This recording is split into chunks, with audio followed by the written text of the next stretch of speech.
Hello दोस्तों, मेरी इस रिवीजन क्लास में आपका स्वागत है। आज जो है हम कक्षा 10 की दूसरी प्रश्नावली बहुपद का जो है जल्दी जल्दी से जो है रिवीजन कर लेंगे।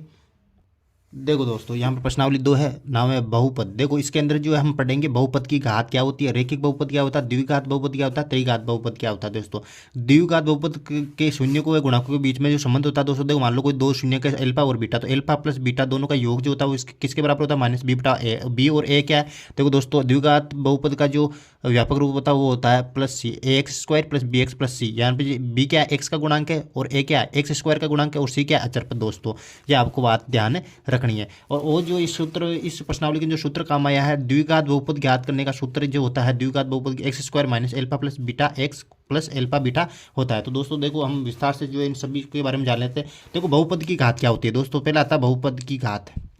बहुपद की घात, देखो दोस्तों बहुपद की जो घात होती है वो मान लो कोई बहुपद है एक्स स्क्वायर प्लस दो एक्स एक्स प्लस वन, ये कोई बहुपद है दोस्तों। किसी भी बहुपद के अंदर जो अधिकतम घात होती है वो भी बहुपद की घात होती है दोस्तों। इसके अंदर जो अधिकतम घात कितनी है, दो है, तो बहुपद की घात कितनी हो जाएगी इसके अंदर, बहुपद की घात, बहुपद की घात कितनी हो जाएगी दोस्तों इसके अंदर दो। मान लो कोई बहुपद है दो एक्स प्लस एक, देखो इसके अंदर जो अधिकतम घात कितनी है, एक है एक्स के ऊपर, तो वो क्या हो जाएगी बहुपद की घात इसके अंदर जो है एक हो जाएगी दोस्तों। बहुपद की घात जो है कितनी हो जाएगी, एक। यानी कि किसी भी बहुपद के अंदर जो अधिकतम घात होती है वो क्या होती है, बहुपद की घात होती है दोस्तों। अब दूसरा यार रैखिक बहुपद क्या बोलते हैं, रैखिक बहुपद, रैखिक बहुपद किसे बोलते हैं, रैखिक बहुपद। दोस्तों जिस बहुपद की अधिकतम घात एक होती है, मान लो ये जो है बहुपद है टू एक्स प्लस वन, इसकी अधिकतम घात कितनी है, इसके ऊपर भी एक है, इसके ऊपर भी एक है, यानी कि इसकी अधिकतम घात कितनी है, एक है, तो ये रैखिक बहुपद कहलाता है जिसकी अधिकतम घात कितनी होती है, एक होती है। अब दूसरा आता है द्विघात बहुपद, द्विघात बहुपद, द्विघात बहुपद। दोस्तों द्विघात बहुपद वो बहुपद होता है जिसकी बहुपद की अधिकतम घात कितनी होती है, दो हो, यानी कि x square two x plus one, ये कोई बहुपद है, इसकी अधिकतम घात कितनी है, इसके ऊपर एक है, इसके ऊपर एक घात है, तो इसकी अधिकतम घात कितनी है, दो है, तो ये क्या कहलाएगा, द्विघात बहुपद कहलाएगा दोस्तों। अब एक बहुपद आता है त्रिघात बहुपद दोस्तों, त्रिघात बहुपद। दोस्तों त्रिघात बहुपद में क्या होता है, मान लो कोई बहुपद है x x cube plus two x square plus x plus one, ये है बहुपद है दोस्तों। तो इसकी अधिकतम घात कितनी है, तीन है दोस्तों, तो ये जो कहलाएगा त्रिघात बहुपद कहलाएगा दोस्तों। अब जो दोस्तों अगला जो टॉपिक आता है इस प्रश्नावली का वो आता है गुणनखंड विधि से शून्य ज्ञात करना। दोस्तों शून्य के कैसे ज्ञात करते हैं, देखो एक द्विघात बहुपद दे रखा है आपको x square minus two x minus आठ बराबर जीरो, बराबर जीरो, यानी कि गुणनखंड विधि से आपको यदि ज्ञात करना तो इसको जीरो को बराबर रखो, शून्य ज्ञात करना था x square minus two x minus आठ बराबर जीरो ज्ञात करो दोस्तों। अब क्या करना है आपको, एक्स स्क्वायर का गुणांक कितना है, यहाँ पर एक है दोस्तों, कुछ नहीं है तो एक है, और इधर जो अचर पद है आठ, आठ और एक को गुणा करना दोस्तों, आठ और एक को मैंने गुणा किया दिखाया आठ। अब ये जो संख्या है आठ आपके पास, इसका जो अभाज्य गुणन कर लो इधर, दो चौका आठ, दो दूने चार, दो एकम दो। दोस्तों देखो दो गुणा दो, यानी कि तीन बार दो गुणा दो आई है ना। तो दोस्तों अब जो है देखो एक्स स्क्वायर माइनस के माइनस को संख्या को बाहर ले लूंगा। अब दो एक्स को इस प्रकार से आपको तोड़ना है कि जोड़ना में घटाने पर तो दो एक्स आई है और गुणा करने पर कितना है, आठ आई। तो मैं दोस्तों देखो यहाँ इनके साथ दो दूने चार में से दो घटा दूंगा, यानी कि चार एक्स में से दो एक्स गए दोस्तों, चार एक्स में से दो एक्स गए तो कितना है, दो एक्स माइनस के आठ बराबर जीरो। दोस्तों ये आ गया आठ बराबर जीरो मेरे पास। अब दोस्तों देखो एक्स स्क्वायर माइनस माइनस को चार एक्स से गुणा किया तो कितना है, चार एक्स, माइनस को माइनस से गुणा किया तो कितना है प्लस का, और दो एक्स दोस्तों यहाँ पर आया माइनस के आठ बराबर जीरो, यहाँ पर मेरे पास आ गया दोस्तों। ये देखो दोस्तों यहाँ पर देखो एक्स गुणा कॉमन लूंगा इनमें से, तो एक्स कॉमन ले लिया मैंने, देखो एक्स माइनस के चार प्लस यहाँ से दोनों दो कॉमन लिया तो एक्स माइनस के चार बराबर जीरो।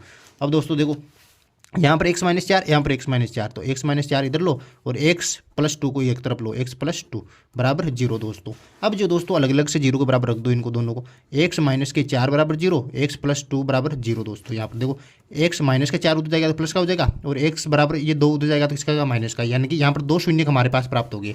एक को नाम दे दो एल्फा, एक को नाम दे दो बीटा। अब जो दोस्तों एक दूसरा टॉपिक आया हमारे पास आया कि शून्यों को द्विघात बहुपद के शून्यों को गुणांकों के बीच में संबंध स्थापित करना है दोस्तों। तो इसके अंदर भी जो है हम शून्यों को गुणांकों के बीच के संबंध की सत्यता की जांच करेंगे। देखो सत्यता की जांच, देखो सत्यता की जांच किस प्रकार से करनी है वो भी एक प्रश्न में आपको बता देता हूँ, सत्यता की जांच किस प्रकार से करनी है दोस्तों। अब जो दोस्तों वो जो ऊपर समीकरण है ये समीकरण हमने लिया टू एक्स माइनस आठ, इसकी जो तुलना है, इसकी तुलना जो है तुलना a x square plus b x plus c से कर लो, से करने पर इससे किया दोस्तों, तुलना की तो देखो एक एक्स स्क्वायर का गुणा यहाँ पे ए है तो एक्स स्क्वायर गुणा यहाँ पर कितना एक, तो ए बराबर कितना है एक, बी एक्स का गुणा यहाँ पर बी है तो यहाँ पर कितना है एक्स का गुणा माइनस के दो दोस्तों, ये माइनस का 2 और सी बराबर कितना है यहाँ पर है दोस्तों माइनस का 8। देखो ए बराबर 1 हो गया, बी बराबर -2 हो गया, सी बराबर कितना हो गया ये माइनस के 8 मेरे पास यहाँ पर हो गई। अब देखो दोस्तों शून्यकों का योग यानी कि एल्फा प्लस बीटा किसके बराबर होता है -b/1 के बराबर होता है दोस्तों। एल्फा का मान हमारे पास क्या है 4 है, यहाँ पर आ गया 4 प्लस बीटा का मान हमारे पास कितना है -2, तो -2 बराबर यहाँ पर माइनस का चिन्ह, तो ये माइनस का चिन्ह। बी बराबर क्या होता है, बी बराबर -2। ए बराबर क्या होता है, ए बराबर जो दोस्तों कितना होता है 1। 4 देखो प्लस माइनस गुना किया तो माइनस का आया 4 -2, माइनस से माइनस गुना किया प्लस, 4 में से 2 गया तो कितना गया 2 बराबर 2, यानी कि हमारा जो है उत्तर सही है, ये दोनों बराबर आ गए। अब जो है दोस्तों गुणनफल लो एल्फा बीटा दोनों शून्यों का गुणनफल लिया मैंने, कितना है c/1। एल्फा का मान कितना है यहाँ पर 4 गुना बीटा का मान कितना है, बीटा का मान -2 और सी का मान कितना है, सी का मान जो दोस्तों कितना है यह -8 और ए का मान कितना है, ए का मान जो 1 दोस्तों। देखो 4 को -2 से गुणा किया तो -8, यहाँ पर -8 हो गई दोस्तों। यहाँ पर जो माइनस से माइनस कट जाएगा 8 बराबर 8 आ गया, इसका मतलब हमारा जो उत्तर सही है। इस प्रकार से जो है आपको शून्य ज्ञात करना है और सत्यता की जो जाँच इस प्रकार से आपको करनी है। मैंने एक सवाल समझा दिया। अब जो है इस प्रश्नावली के सारे सवालों पर जो एक नज़र डाल देते हैं हम। डालने से पहले एक सूत्र और प्रयोग में आया है उसका देख लेते हैं। देखो द्विघात बहुपद कैसे ज्ञात करते हैं। यदि आपको दे रखा हो शून्यों का योगफल दे रखा हो, एल्फा और बीटा दो शून्य का यहाँ पर इनका योगफल आपको 1/4 दे रखा है और एल्फा बीटा दोनों शून्यों का जो गुणनफल है दोस्तों -1 आपके पास दे रखा है। तो इसका जो इन दोनों की सहायता से जो बहुपद कैसे ज्ञात करें, द्विघात बहुपद कैसे ज्ञात करें दोस्तों। द्विघात बहुपद ज्ञात करने का सूत्र आपको आना चाहिए। देखो द्विघात बहुपद देखो क्या होता है, x² minus alpha plus beta x plus alpha beta, ये जो है सूत्र आपको याद रखना, ये द्विघात बहुपद याद करने का सूत्र। अब जो है मान रखना केवल देखो x² यहाँ पर आ जाएगा आपके पास, माइनस का चिन्ह ले लो। एल्फा प्लस बीटा का मान क्या दोस्तों, एल्फा प्लस बीटा का मान है 1/4, तो मैंने 1/4 यहाँ पर रख दिया और x यहाँ का ऐसे कैसे आ जाएगा। एल्फा बीटा का मान कितना, एल्फा बीटा का मान इसका 1 है, तो दोस्तों माइनस का 1 यहाँ पर कोष्टक में बंद कर दो। अब जो दोस्तों देखो यहाँ पे x² माइनस से गुणा किया तो माइनस के 1/4 x मेरे पार आ गए, प्लस और माइनस को गुणा किया तो कितना आएगी -1। देखो x² के नीचे कुछ नहीं है 1, यहाँ पर कितना है 1। अब देखो दोस्तों x यहाँ पर लघुत्तम लिया 1 4 1 का, तो कितना है 4 लघुत्तम आया मेरे पास। 1 का भाग 4 में से 4 x² हो जाएगा दोस्तों, -4 एकम 4 1 से जाएगा दोस्तों, यह माइनस का 4 यहाँ पर आ जाएगा दोस्तों। अब बराबर 0 के बराबर होगा, 4 उधर जाएगा, 0 से गुणा होगा 0 हो जाएगा। इधर देखो 4x² माइनस 1 माइनस 4 बराबर 0, ये जो आपके पास एक द्विघात बहुपद यहाँ पर आ गया दोस्तों। इस प्रकार से जो आपको द्विघात बहुपद ज्ञात करना है। अब जो है हम पूरी प्रश्नावली के जो है एक एक प्रश्न पर नजर डाल देते हैं जल्दी से दोस्तों। देखो प्रश्नावली 2.1 का पहला प्रश्न क्या बोल रहा है, किसी बहुपद px के लिए y बराबर px, यहाँ पर ध्यान देना y बराबर px का ग्राफ नीचे है, y बराबर px का ग्राफ नीचे ना, तो आकृति 2.10 में दिया गया प्रत्येक स्थिति में px के शून्यकों की संख्या ज्ञात कीजिए। देखो px के शून्यकों की संख्या यानी कि x पर जितनी बार ग्राफ काटे उतने उनके शून्य होंगे। देखो दोस्तों पहले ग्राफ को हम अगर ध्यान से देखें तो ये रेखा जो है केवल y x को काट रही है, x को काट नहीं रही है, तो इसका शून्य कितना हो जाएगा 0 दोस्तों हमारे पास हो जाएगा। अब दूसरा जो ग्राफ हम देखें यदि, तो इसके अंदर देखो ये लाइन जो है x को एक बार काट रही है तो इसका शून्य भी 1 हो जाएगा, और दूसरे के अंदर देखो शून्य x को 3 बार काट रही है 1 2 3, तो इसके शून्य भी कितने हो जाएंगे 3 हो जाएंगे दोस्तों। इसके अंदर देखो 2 बार काट रही है लाइन 1 2 x को काटनी चाहिए दोस्तों। यहाँ पर देखो px के शून्यकों की संख्या यानी कि x को काटना चाहिए 1 2 बार काट रहा है तो इसके शून्यकों की संख्या कितना हो जाएगी 2 हो जाएगी। 1 2 3 4, ये 4 बार काट रही है तो ये 4 हो जाएगा शून्यकों की संख्या, और इधर देखो 1 2 3 यानी कि ये 3 बार काट रही है तो शून्यकों की संख्या हो जाएगी 3। Very simple. अब जो दोस्तों देखो प्रश्नावली 2.2 का पहला प्रश्न बोल रहा है कि निम्न द्विघात बहुपदों के शून्य ज्ञात कीजिए तथा शून्यकों तथा गुणाकों के बीच संबंध की सत्यता की जांच कीजिए। देखो दोस्तों ये पहला प्रश्न अभी भी मैंने हल करके बताया, शून्य ज्ञात किए थे गुणनखंड विधि से और सत्यता की जांच भी की। x² माइनस 2x माइनस 8, इसका जो है स्क्रीनशॉट जो है अपलोड करने की जरूरत नहीं है क्योंकि अभी भी मैंने समझाया वहाँ पर अच्छे तरीके से मैंने समझा दिया है। अब देखो दोस्तों दूसरा प्रश्न जो है 4s² माइनस 4s प्लस 1, इसको जो गुणनखंड विधि से ज्ञात करके इसके संबंध की सत्यता की जाँच करनी है। इसका जो है स्क्रीनशॉट आप स्क्रीन पर मैंने अपलोड कर दिया है, आप जो है देख सकते हैं। देखो दोस्तों तीसरा जो प्रश्न बोल रहा है कि 6x² माइनस 3 माइनस 7x दे रखा है दोस्तों।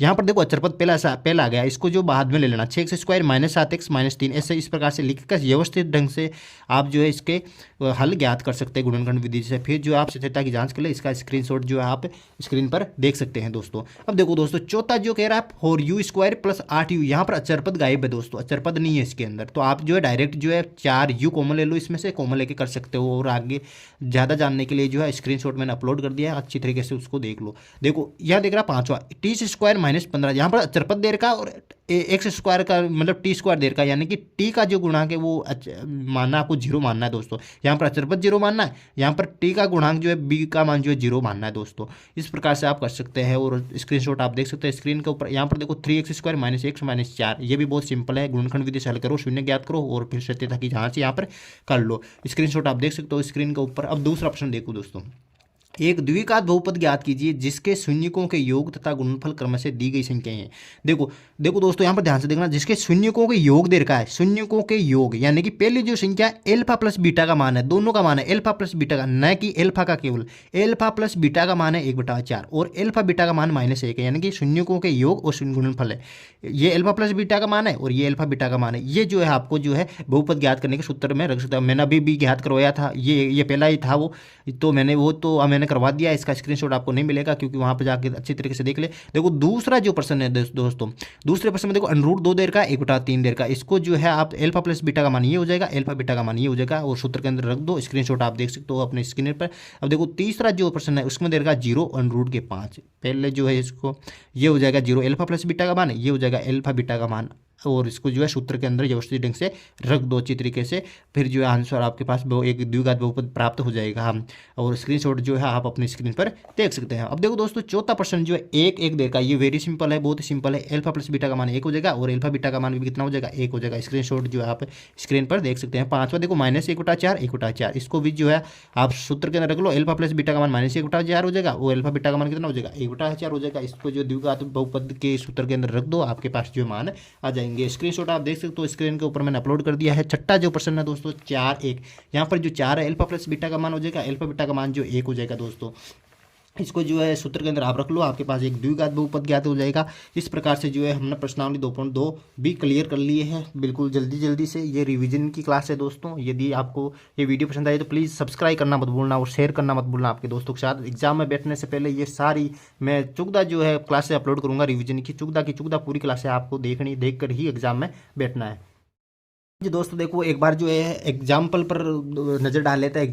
एग्जाम्पल से प्रश्न उठते हैं बोर्ड के अंदर। जो देखो पहला प्रश्न उदाहरण बोल रहा है, नीचे दी गई आकृति 2.9 में ग्राफ देखिए, प्रत्येक आकृति y बराबर px, जहां px एक बहुपद का ग्राफों के प्रत्येक लिए px के शून्य की संख्या ज्ञात कीजिए। इसके अंदर भी दोस्तों शून्य ज्ञात करना है। जहां जहां पर ये लाइन x को काट रही है उतने ही हो जाएंगे। देखो एक बार काट रही है तो इसके शून्य के 1 हो जाएंगे। यहाँ पर 1 2 बार काट रही है तो 2 जाएंगे इसके शून्य के, 1 2 3 बार काट रही है तो 3 इसके शून्य हो जाएंगे दोस्तों।